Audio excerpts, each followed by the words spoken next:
اپنے گھر میں بھی بیٹھا ہوگا نا وہاں ذلیل کر دے گا اسے، کہ تھوڑا وقت دین کو دو اور تھوڑا اپنی ضروریات کو دو۔ لیکن رمضان کا جو آفر آیا ہے ان لوگوں کے لیے جو مسجدوں سے بیزار کہ ہیں، جو کائنات کو بنانے والا ہے وہ اگر ہمارے ساتھ ہے تو ایسی کئی کائنات بنوا لیں گے۔ اللہ تعالیٰ کے دیے ہوئے رزق پر راضی ہو جاؤ، بے نیاز ہو جاؤ گے۔ یہ بہت ہی عظیم درس ہے جس میں ہم کوشش یہ کریں گے کہ آپ کو سمجھا سکے کہ جو اللہ تبارک و تعالیٰ نے ہمیں اور آپ کو دیا ہے وہی ہمارا مقدر اور وہی ہمارا نصیب ہے۔ نہ اس سے زیادہ ہمارے مقدر میں تھا نہ اس سے کم ہمارے مقدر میں تھا۔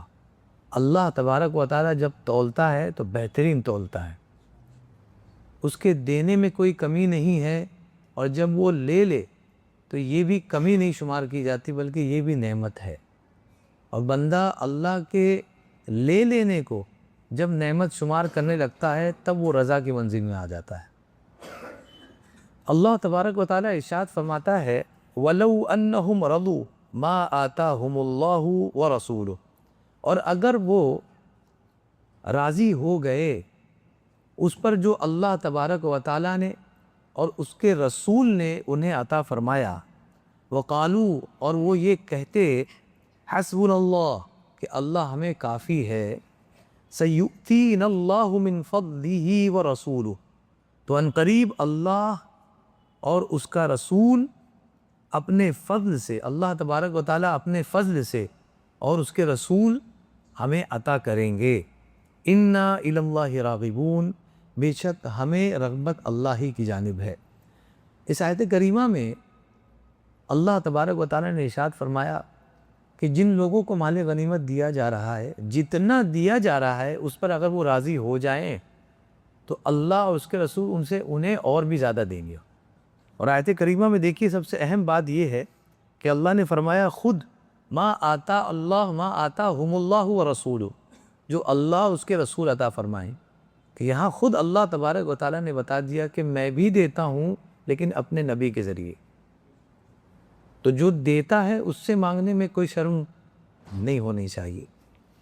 اور پھر آگے فرمایا کہ اور جو کہتے ہوں کہ اللہ ہمیں کافی ہے، یعنی جو مل گیا ہے اللہ ہمارے لیے کافی ہے، اگر کم ہے تو اللہ ہمارے لیے کافی ہے، زیادہ ہے تب بھی ہمارے لیے اللہ کافی ہے۔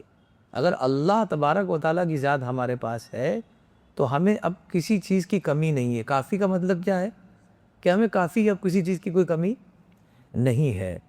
فضیل بن عیاض رحمۃ اللہ تعالی علیہ بڑے ہی زاہد اور عابد گزرے۔ آپ فرماتے ہیں رضا کے بارے میں کہ رضا کیا ہے، اللہ کی خوشنودی کیا ہے۔ آپ فرماتے ہیں الرضا افضل من الزہد فی الدنیا، دنیا چھوڑنے سے زیادہ بہتر یہ ہے کہ بندہ جس حال میں ہو اس حال میں اللہ سے راضی ہو جائے۔ فرق سمجھ رہے ہیں؟ ایک ہے زہد یعنی دنیا چھوڑ دیا چلے گئے پہاڑ پر، اور ایک ہے کیا کہ دنیا میں رہ رہے ہیں لیکن اتنا ملا ہے کہ گزارا نہیں ہو رہا ہے۔ ایک بچے کا کپڑا لینے تو دوسرے کا بچ جا رہا ہے، خود کبھی پیٹ بھر کر نہیں کھا پا رہے، اس کے باوجود بھی اللہ کی اس تقدیر پر راضی ہے تو یہ زاہد بننے سے زیادہ افضل ہے۔ فرماتے ہیں کہ آپ پہاڑ پر چلے جائیں، اس سے بہتر ہے کہ معاشرے میں رہے اور جو اللہ تبارک و تعالیٰ دے اس پر راضی ہو جائیں۔ کیوں؟ فرمایا لِأَنَّ الرَّاضِي لَا يَتَمَنَّى فَوْقَ مَنزِلِهِ، اس لیے کہ جو اللہ کی قضا پر راضی ہو جاتا ہے وہ اپنی حیثیت سے زیادہ تمنا بھی نہیں کرتا۔ تو وہ اپنی حیثیت کیا بنا لیتا ہے؟ وہ یہی سمجھتا ہے کہ جو ملا ہے یہ میری حیثیت کے حساب سے ملا ہے، اب اس سے زیادہ مانگنا کیا ہے؟ اپنی حیثیت سے زیادہ مانگنا۔ تو یہ رضا الہی ہے کہ بندہ اس کی رضا میں راضی ہو جائے، وہ زاہد نہ بنے، راضی ہو جائے۔ زاہد سے بڑا مرتبہ اللہ تبارک و تعالیٰ عطا فرمائے گا۔ اب یہاں پر دو چیزیں، ایک رضا ہے اور ایک صبر ہے۔ اللہ نے جو دیا اس پر راضی ہو جائے، اور جو بھی مصائب آلام تکلیفیں آ رہی ہے اس پر وہ صبر کرے۔ یہ دو چیزیں ہیں، ان دونوں میں فرق کیا ہے؟ ایک شخص تھا، اس کا ایک بیٹا اس دار فانی سے پوچھ کر گیا، انتقال کر گیا، تو عظیم تابعی حضرت عمر ابن عبدالعزیز رضی اللہ تعالیٰ عنہ جو ہے اس کے پاس آئے یہ بتانے کے لیے کہ بھائی تمہارا بیٹا انتقال کر گیا ہے، تعزیت کے لیے آئے، تسلی دینے کے لیے آئے۔ تسلی دینے کے لیے جب وہاں آئے ہیں تو اس شخص نے کیا کہا کہ میرا بیٹا اس دنیا سے چلا گیا ہے، یہ اللہ کی رضا ہے، یہ اللہ کی رضا ہے۔ تو حضرت عمر ابن عبدالعزیز رحمۃ اللہ تعالیٰ علیہ فرماتے ہیں یہ رضا ہے یا صبر ہے؟ بیٹے کا جوانی میں باپ کو تنہا چھوڑ کر اس دنیا سے چلا جانا، اس پر تو باپ صبر ہی کرے گا نا، خوش کیسے ہو سکتا ہے؟ تو اس شخص نے بہت بڑا جواب دیا، اس نے کہا کہ یہ صبر نہیں، یہ رضا ہے۔ اب اس کو کیسے سمجھیں گے؟ سلیمان دارانی رضی اللہ تعالیٰ عنہ فرماتے ہیں کہ صبر اور رضا میں بہت فرق ہے، دونوں الگ چیزیں ہیں۔ اب اس چیز کو یہ ڈیفائن کر رہے ہیں اور بتا رہے ہیں دونوں میں فرق کیا ہے کہ مصیبت کے نازل ہونے سے پہلا بندہ یہ مان لے کہ جو بھی ہونے والا ہے میں اس پر راضی ہوں، یہ رضا ہے۔ جو بھی ہوگا میں اسے بسر تسلیم مان لوں گا، یہ رضا ہے۔ اور جب مصیبت نازل ہو جائے، آنکھوں سے آنسو نکل جائے، برداشت نہ ہو پھر بھی برداشت کرے، یہ صبر ہے۔ ہم اس کنڈیشن میں نہیں تھے کہ ہمارا کاروبار گر جائے تو ہم برداشت کر لیں گے، لیکن پھر بھی ہم نے کر لیا، صبر ہے۔ لیکن ہم نے کاروبار کھولنے سے پہلے ہی سوچ لیا چلا تو الحمدللہ، نہیں چلا تو الحمدللہ، یہ رضا ہے۔ اور یقین مانیے جو اللہ کی رضا پہ راضی ہوتا ہے اس کے پاس آپ بیٹھیں گے نا، آپ بھی راضی ہو جائیں گے۔ ہاں، اس کے چہرے پہ ہمیشہ مسکراہٹ رہے گی، کچھ ہو یا نہ ہو۔ وہ بولتا ہے میرے پاس ایک نعمت ہے، کیا ہے کہ میں سمجھتا ہوں جتنا آ رہا ہے وہی دے رہا ہے اور جتنا جا رہا ہے وہی لے رہا ہے۔ تو للہ ما اعطا وللہ ما اخذ، جو دیا وہ اللہ کا ہے، جو لیا اللہ کا ہے، تو اس میں پریشان ہونے کی ضرورت کیا ہے؟ تو وہ آدمی سب سے زیادہ خوشحال ہوتا ہے۔ ظاہر سی بات ہے اللہ کی عطا پہ جو خوش ہوگا اس سے زیادہ خوش کون ہو سکتا ہے؟ حضرت عبداللہ مزنی رضی اللہ تعالی عنہ فرماتے ہیں کہ بندہ مومن رضا کی حقیقت کو نہیں پہنچ سکتا، خوشنودی کی حقیقت کو، اللہ کی رضا میں ہم راضی ہیں، یہ اس رضا کی حقیقت تک اس وقت تک نہیں پہنچ سکتا جب تک کہ وہ غریبی میں اور مفلسی میں اس طرح راضی ہو جیسے مالداری میں راضی ہوتا ہے۔ جب انسان کے پاس سب کچھ ہو اور آپ اس کی دکان پر جائے، اس کی آفس پر جائے اور آپ اس سے کہے کیا حال ہے، تو وہ کیا کہتا ہے؟ الحمدللہ، کرم ہے مولا کا، لگتا ہے کہ آج بڑی ڈیل ہوئی ہے۔ لیکن اگر کسی دن ڈیل ہی نہ ہو، 10 دن سے دکان کھلی تو ہے لیکن بند کی طرح ہے، کاروبار ہی نہیں چل رہا ہے، اب اس کے پاس آپ جا کر اس سے پوچھئے کیا حال ہے، تو اب وہ بالکل مرے ہوئے لہجے میں کہتا ہے کہ کرم ہے مولا کا، اس میں دم ہی نہیں ہے۔ تو یہ رضا نہیں ہے۔ رضا کیا ہے کہ بندہ جب خوش تھا، جب اسے اللہ عطا فرما رہا تھا، تو جب لے لے تب بھی ویسی ہی خوشی ہو، تب وہ رضا کی حقیقت کو پہنچے گا۔ وہ کب پہنچ سکتا ہے؟ جب اسے اس بات کا یقین ہو چلے کہ جو دیا تھا اسی نے دیا تھا، لیا ہے تو اسی نے لیا ہے، تو دینے میں جو حکمت تھی لینے میں بھی کوئی حکمت ہوگی۔ تو جب دے تو میں خوش کیوں ہوں اور جب لے تو ناراض کیوں ہوں؟ دونوں میں راضی ہونا چاہیے۔ اگر دونوں میں راضی نہیں ہے تو کیسے ہوگا؟ بھائی ہمارا ہی بیٹا ہے، ہم اس کو کچھ دلانا چاہتے ہیں، اب وہ مانگنا چاہتا ہے، ہم اس کو دے دیں، وہ راضی ہو جائے۔ لیکن کبھی کوئی ایسی چیز کی تمنا کرے کہ ہم اسے دے نہ سکے، تو ہم اس سے کیا ایکسپیکٹ کریں گے کہ میں اگر نہ بھی دوں تو یہ مجھے باپ مانے، یہی تو ہم چاہتے ہیں۔ لیکن اگر وہ یہ کہے کہ آپ باپ بننے کے لائق نہیں ہیں، آپ پہلانے کے لائق نہیں ہیں ابا، کیا آپ مجھے نہیں دے پا رہے ہیں جو میں چاہتا ہوں، تو آپ کا دن کتنا ٹوٹے گا۔ اور آپ یہ سمجھ جائیں گے کہ یہ بچہ جو ہے مطلبی ہے، جب ملے گا تبھی ہمیں باپ مانے گا اور نہیں ملے گا تو یہ نہیں مانے گا۔ تو یہ ساری مثالیں ہمارے ارد گرد ہے۔ وَلِلَّهِ الْمَثَلُ الْأَعْلَىٰ، اللہ تبارک و تعالیٰ ہر مثل اور مثال سے پاک ہے۔ جب بندے کو دیتا ہے تو وہ راضی ہوتا ہے، پھر اللہ تبارک و تعالیٰ امتحان لیتا ہے اور اس سے لے لیتا ہے۔ اور پھر دیکھتا ہے کہ راضی ہوتا ہے کہ نہیں ہوتا، اور اللہ کو سب پتہ ہے کہ راضی ہوگا یا نہیں ہوگا۔ تو یہ رضا اور صبر میں فرق ہے کہ بندہ راضی ہو جائے چاہے کچھ بھی ہو جائے، اور دوسرا یہ کہ چاہے کچھ بھی ہو جائے، تکلیف آئے، وہ صبر کرے گا، یہ صبر ہے۔ متولی شعراوی صاحب فرماتے ہیں، بہت ہی عظیم بات آپ فرماتے ہیں، من رضی بقدری اعطیتہ علی قدری، کہ اللہ تبارک و تعالیٰ کا یہ فرمان ہے، اور اس کا یہ موجز اور مختصر سی بات انہوں نے فرمائی کہ اللہ تبارک و تعالیٰ اپنے بندوں سے فرماتا ہے کہ جو میری تقدیر پر راضی ہو جائے گا میں اسے اپنی مقدار سے عطا فرماؤں گا۔ میری تقدیر یہ تھی کہ تمہیں ایک روٹی ملے، تمہارے گھر میں 8 لوگ ہیں، مگر میری تقدیر کیا تھی کہ میں نے تمہارے حصے میں ایک روٹی لکھی، تم اس پر راضی ہو کر بتاؤ اور ویسے جشن مناؤ جیسے کہ 8 روٹیاں ملی ہے، ہم تمہیں 800 دیں گے، کیونکہ ہماری جو مقدار ہے وہ تم نہیں جانتے۔ ایک بندہ کیا دے سکتا ہے اور خدا کیا دے سکتا ہے، تو راضی ہونا بہت پہلی شرط ہے۔ لئن شکرتم لأزیدنکم، شکریہ کب کرے گا؟ جب راضی ہوگا۔ انسان جب کسی سے خوش ہوتا ہے تو شکریہ ادا کرتا ہے، تو جب بندہ اسے مل جائے شکریہ ادا کرے گا تو اور بڑھے گا، لیکن اگر نہ ملے اور شکریہ ادا کرے تو وہ گن بھی نہیں سکتا اتنا اللہ تبارک و تعالیٰ عطا فرمائے گا۔ لیکن اس کی شرط یہ ہے کہ بندہ پہلے راضی ہو جائے، اور فرمایا لا یرفع القضاء حتی یرضى بہ، اس وقت تک اللہ تبارک و تعالیٰ کا فیصلہ بندے سے اٹھتا نہیں ہے جب تک کہ وہ اس کے فیصلے پہ راضی نہ ہو جائے۔ آج ہمارے ہاں جو لوگ عرصہ دراز سے بیمار ہے، بھوک مری کا شکار ہے، کاروبار میں کرائسس آیا ہوا ہے، سالوں سے زمانے سے پریشان ہے، اس کی وجہ کوئی اور نہیں، وہ خود ہے۔ وجہ کیا ہے؟ کہ اللہ تبارک و تعالیٰ فرماتا ہے کہ اگر میری قضا پر، میرے فیصلے پر تم راضی ہو جاؤ گے، میں تمہیں اس مصیبت سے ایک جھٹکے میں نکال دیں گا، لیکن اگر تم راضی نہیں ہوئے تو جب تک راضی نہیں ہوگے اسی مصیبت میں رہنا ہوگا۔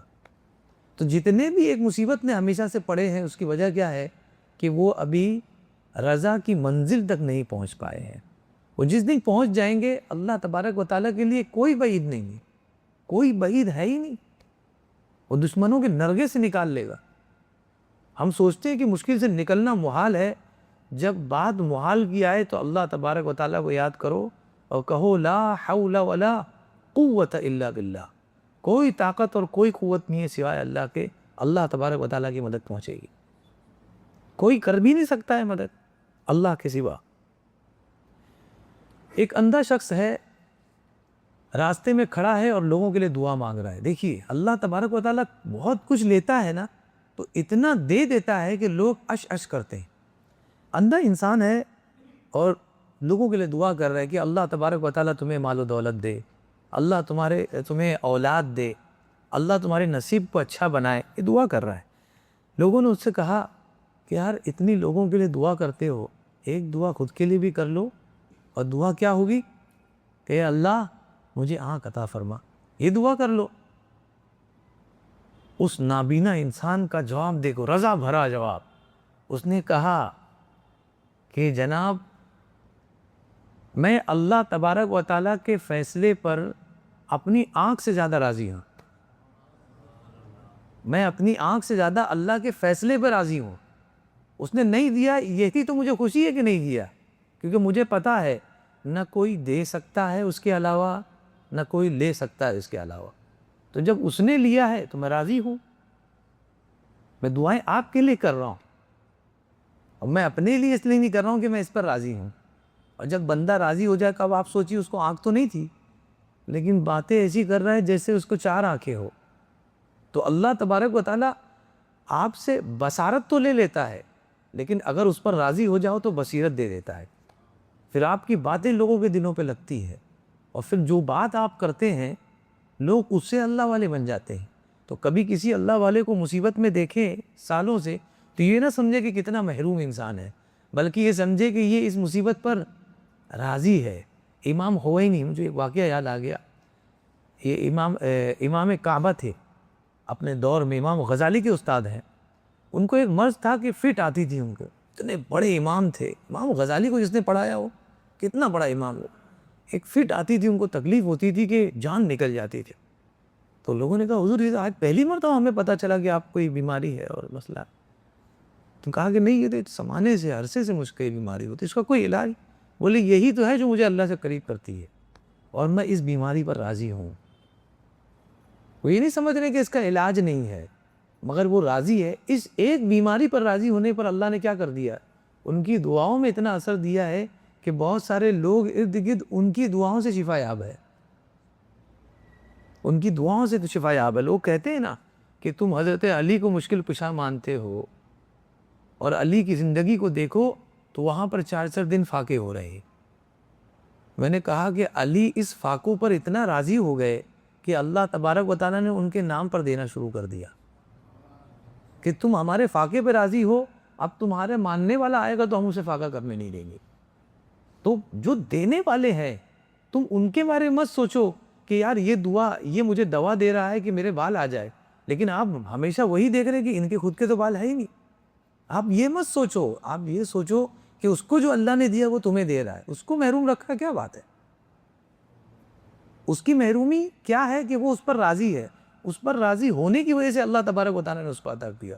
کسی حکیم کے پاس دوا لینے جاؤ اور حکیم کو دیکھو کہ یہ بس آج ہی کے دن کا بچا ہوا ہے، کل یہ بچے گا ہی نہیں، اس کی سانسیں ختم ہو جائے گی، اتنا دبلا پتلا ہے، اور آپ یہ سوچو کہ یہ مجھے کیا دوا دے گا. تو آپ یہی سوچ کر دوا لے لو کہ دنیا اس کے پاس آ رہی ہے، اللہ نے اسے صحت نہیں دی ہے لیکن اسے صحت بانٹنے کے لیے رکھا ہے. تو اللہ نے اسے صحت تو لے لی لیکن اسے نعمت کیا دی کہ سارے صحت مند اسی کے پاس آتے ہیں صحت لینے کے لیے. تو یہاں بات سمجھ میں آتی ہے، لیکن دین میں جب کسی بزرگ کے پاس ہم جاتے ہیں، ان سے مانگتے ہیں، وہ بات کیوں نہیں سمجھ میں آتی. کتاب الزہد میں حناد بن سری رضی اللہ تعالیٰ عنہ فرماتے ہیں کہ حضرت عبداللہ ابن مسعود رضی اللہ تعالیٰ عنہ فرماتے ہیں کہ یقین اللہ کی ذات پہ اسے کہتے ہیں کہ بندہ لوگوں کو راضی کرنے کے لیے اللہ کو ناراض نہ کرے.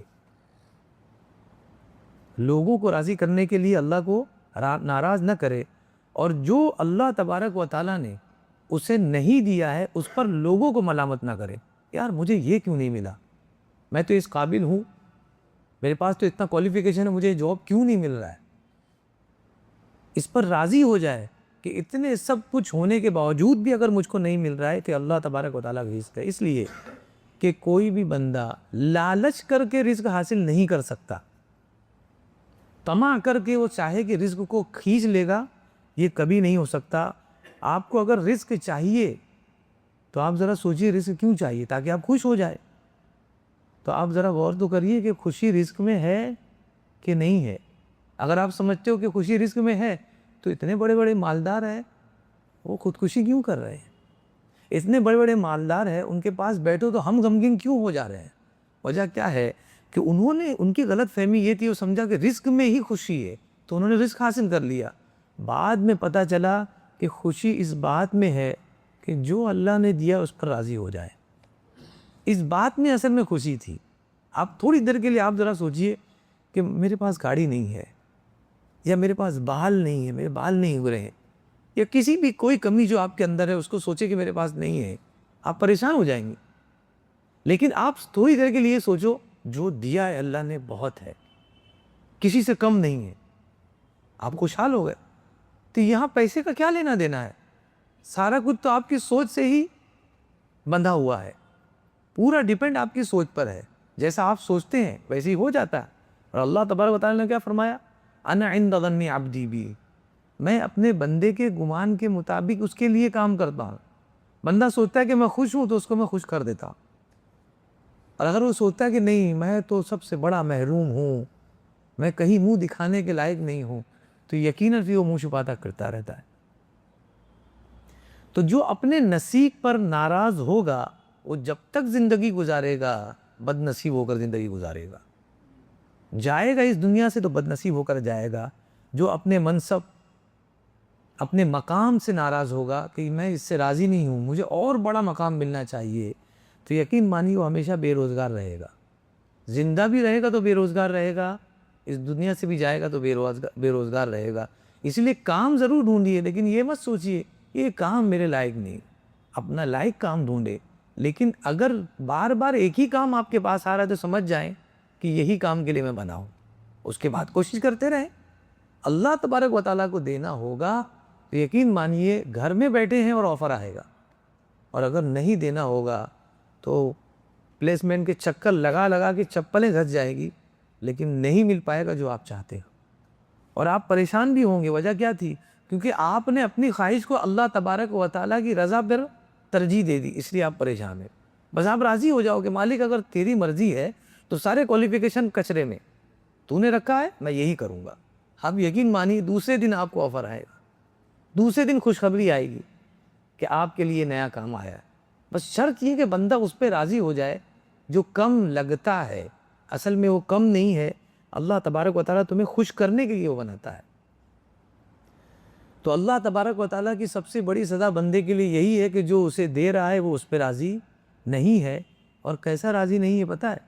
کہ وہ دوسرے کے ہاتھ میں جو دیکھتا ہے اسی کو دیکھتا رہتا ہے، اور جو اس کو دیا ہے اس کو کبھی اس نے استعمال ہی نہیں کیا، یہ سوچ کے یہ تو بہت کم ہے۔ اس سے بڑا عقاب اور اس سے بڑی سزا کیا ہو سکتی ہے کہ جو اللہ نے دیا اس کو بھی یوز ہی نہیں کر پایا، اس سے بڑی کیا سزا ہوگی؟ ایک قاعدہ یاد رکھے، لا سعادت الا لقانع، وہ بندہ کبھی بھی خوش نہیں ہو سکتا جو قناعت اختیار نہیں کرتا۔ قناعت کیا ہے؟ جب مل جائے، جو مل جائے اس پر وہ راضی ہو، اسی کو قناعت کہتے ہیں۔ زیادہ مل جائے ٹھیک ہے، کم ملے کوئی مسئلہ نہیں۔ اگر ٹوتھ پیسٹ ہے تو برش کر لیں گے، اگر نہیں ہے انگلیوں سے کر لیں گے۔ یعنی اس کو ہیڈک نہ لے کے ٹوتھ پیسٹ نہیں مل پایا، میں کتنا محروم ہے۔ ہوتا ہے نا کبھی کہ میں تو آفس جانا چاہ رہا ہوں اور کپڑے میں استری نہیں ہے، پاور گئی ہوئی ہے۔ ہمارا محلہ ہی ایسا ہے، پتہ نہیں کون سی جھوپڑ پٹی میں ہم رہ رہے، لیکن وہیں پر اگر بندہ راضی ہو جائے تو کیا مسئلہ ہے؟ یہ ہمیشہ تھوڑی نہ ہونے والا ہے، اللہ آزماتا ہے۔ جب تک یہ بندہ اس آزمائش سے گزر کر رضا کا جام نہیں پیے گا تب تک وہ اللہ کی رضا کی حقیقت کو نہیں پہنچ سکتا۔ وہاں پہنچنے کے لیے ضروری کہ بندہ ہر حال میں راضی رہے۔ امام بخاری روایت کرتے ہیں، حضرت عمرو بن ابی سفیان رضی اللہ تعالیٰ عنہ سے ایک حدیث ہے کہ مروان بن حکم کے پاس ہم لوگ بیٹھے تھے۔ یہ فرماتے ہیں کہ میں مروان بن حکم کے پاس بیٹھا ہوا تھا، یہ اپنے وقت کا بادشاہ اور خلیفہ گزرا ہے، تو اس کے پاس حضرت ابو موسیٰ الحکمی رضی اللہ تعالیٰ عنہ صحابی رسول ہے، وہ تشریف لائے خلیفہ کے دربار میں۔ جب وہ آئے تو مروان نے ان سے دریافت کیا کہ حضرت یہ بتائیے کہ اللہ کے رسول صلی اللہ علیہ وسلم کے دور میں لوگ قدر یعنی تقدیر کے بارے میں بات کرتے تھے کہ تقدیر کچھ چیز ہوتی ہے، اس کے بارے میں کوئی ذکر ہوتا تھا، تذکرہ ہوتا تھا؟ آپ نے بہت بڑی بات کی، آپ نے فرمایا کہ میں کچھ نہیں کہوں گا، میں وہی کہوں گا جو میرے نبی نے فرمایا۔ آپ نے فرمایا، اللہ کے نبی صلی اللہ علیہ وسلم ارشاد فرماتے ہیں، یہ امت کے پاس جو عقیدہ ہے، جو دین ہے، وہ اس دین پر اس وقت تک ہی قائم رہ سکتی ہے جب تک وہ اللہ تبارک و تعالیٰ کی تقدیر کو مانے گی۔ اگر وہ اللہ تبارک و تعالیٰ کی تقدیر پر راضی نہیں ہے، وہ اپنے دین پر قائم نہیں رہ سکتی۔ اور تقدیر کیا ہے؟ جو اللہ نے آپ کو دیا اس پر راضی ہو جائیں۔ جس حال میں اللہ نے آپ کو رکھا ہے اس پر راضی ہو جائے، یہی دین ہے۔ اگر قدر الہی کو اور تقدیر الہی کو بندہ ٹھکرا دے تو سمجھ جائیں کہ اس کے دین کی عمارت اب گرنے کو ہے۔ ہمارا ایمان اس وقت تک مکمل نہیں ہو سکتا جب تک کہ ہمارے دل میں یقین گھر کر نہ جائے۔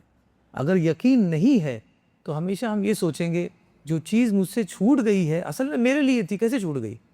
اور یقین آ جائے گا تو ہم کیا سوچیں گے؟ جو چیز چھوٹ گئی ہے وہ میرے لیے تھی ہی نہیں، اور جو مجھے ملی ہے وہ شروع سے میرے ہی لیے لکھی ہوئی تھی۔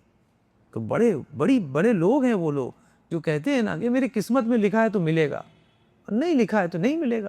یہ چھوٹی بات نہیں ہے، یہ بہت ایمان کی بات ہے جو بندہ یہ کہے، لیکن شرط ہے کہ جب وہ کہے تو اس پر یقین بھی رکھے، کیونکہ بولنا تو بہت آسان ہے، دل سے اس چیز کو ماننا یہ بہت ہی مشکل کام ہے۔ تو اللہ تبارک و تعالیٰ جو دے اسے لے لو، اور جب وہ دینے پر آ جائے تو پوری دنیا اگر چاہے کہ اسے لے لے، کوئی لے نہیں سکتا، اور جب وہ لینے پر آ جائے اور پوری دنیا جن انس فرشتے بھی چاہے کہ تمہیں دے دے، کوئی دے نہیں سکتا. یہ اللہ تبارک و تعالیٰ کا نظام ہے. تو یہ جو ساری باتیں ہوئی قدر اور قضا کے بارے میں، اس کے حوالے سے ایک قاعدہ یاد رکھے، وَالسَّعِيدُ مَنْ فَهِمْ وَالْأَسْعَدُ مَنْ رَضِيَ. جو اس فلسفے کو سمجھ گیا، اللہ کی قضا اور قدر پر راضی ہونے کے فلسفے کو جو سمجھ گیا، وہ خوش ہو گیا.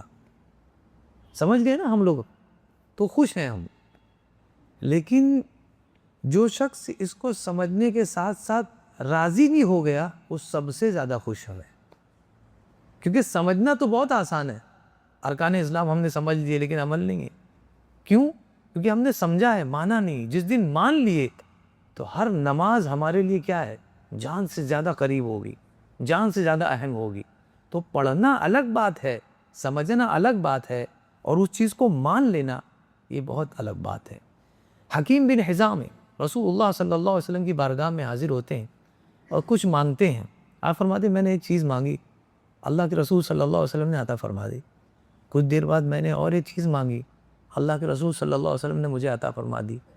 اور دینے کے بعد کیا فرمایا؟ یا حکیم ھذا المال خضر حلو. اے حکیم بن حزام، یہ جو مال ہے بہت سبز ہے، بہت شیریں ہے. یہ بہت سبز ہے، بہت شیریں ہے. مال اچھا ہی لگتا ہے، کس کو برا لگتا ہے؟ مال سب کو اچھا لگتا ہے. لیکن آپ نے فرمایا یہ مال سبز ہے اور شیریں ہے، اور جس نے اس مال کو لالچ کے ساتھ کسی سے مانگا، اللہ اس میں کبھی برکت نہیں دے گا. اور جس نے کہ یہ مال جس کو ملا ہے اور بغیر لالچ کے ملا ہے، اللہ تبارک و تعالیٰ اسی مال میں برکت دے گا. اس میں قضا اور قدر کی بات کیا ہے؟ اس میں قضا اور قدر کی بات یہ ہے کہ ہم کسی چیز میں لالچ نہ کریں، بلکہ یہ سوچے کہ اگر میں اس کے لائق ہوں گا تو یہ چیز میرے پاس آئے گی، مجھے لالچ کرنے کی ضرورت نہیں ہے. اور اگر میں اس کے لائق نہیں ہوں تو جب میں اس کے لائق تھا ہی نہیں تو یہ چیز میرے پاس کیوں آئے گی؟ اس چیز پر وہ راضی ہو جائے. حکیم بن حزام کا معاملہ بتایا گیا. اس کے بعد آپ نے فرمایا حضور آج کے بعد کسی سے کچھ نہیں مانگوں گا، کچھ نہیں مانگوں گا، جو اللہ دے دے گا اس پر راضی ہو جاؤں گا. اس کے بعد حضرت ابوبکر صدیق رضی اللہ تعالیٰ عنہ خلیفہ بنے. آپ نے ان کو بلایا اور کچھ دینا چاہا اپنی جانب سے. آپ نے کہا کہ نہیں دوں گا. لینا منع نہیں تھا، لیکن کیوں منع تھا لینا؟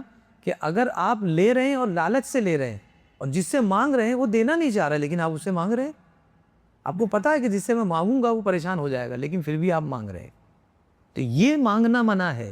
آپ نے کہا میں نہیں لوں گا. حضرت عمر فاروق رضی اللہ تعالیٰ عنہ کا دور آیا، آپ نے ان کو بلایا اور کہا کہ یہ میری طرف سے، آپ نے کہا میں نہیں لوں گا. اس کے بعد جب تک وہ زندہ رہے انہوں نے کسی سے کوئی چیز کبھی مانگی نہیں، نہ کسی سے کوئی چیز لی، لیکن با حیات رہے، خوشحال رہے. یہ بتاتا ہے کہ بندہ خدا جب اللہ کی ذات پر بھروسہ کر لے اور کسی سے نہ مانگے تو اللہ تبارک و تعالیٰ فرماتا ہے سارے دروازے اگر بند ہو جائے تو ہمارا دروازہ کھلا رہتا ہے. اور ہم نے سارے دروازے کیوں بند کر دیے؟ اس لیے بند کر دیے کہ بندے تو میرا بندہ ہے، دوسروں کے دروازے پہ جائی مت. اسی لیے ہم نے بند کروا دیا کہ کہیں نہیں جائے گا، ہمارے پاس آئے گا، اور اسی کے پاس جا رہا ہے. تو بندے کی سوچ یہ ہونا چاہیے کہ یار میرا دوست میرا ساتھ نہیں دے رہا، میرا بھائی دروازہ بند کر لیا، میرے کزن میرا ساتھ نہیں دے رہے. ارے بھائی یہاں بیٹھ کے راضی ہونے والی کیفیت میں آؤ. اور وہ کیفیت کیا ہے؟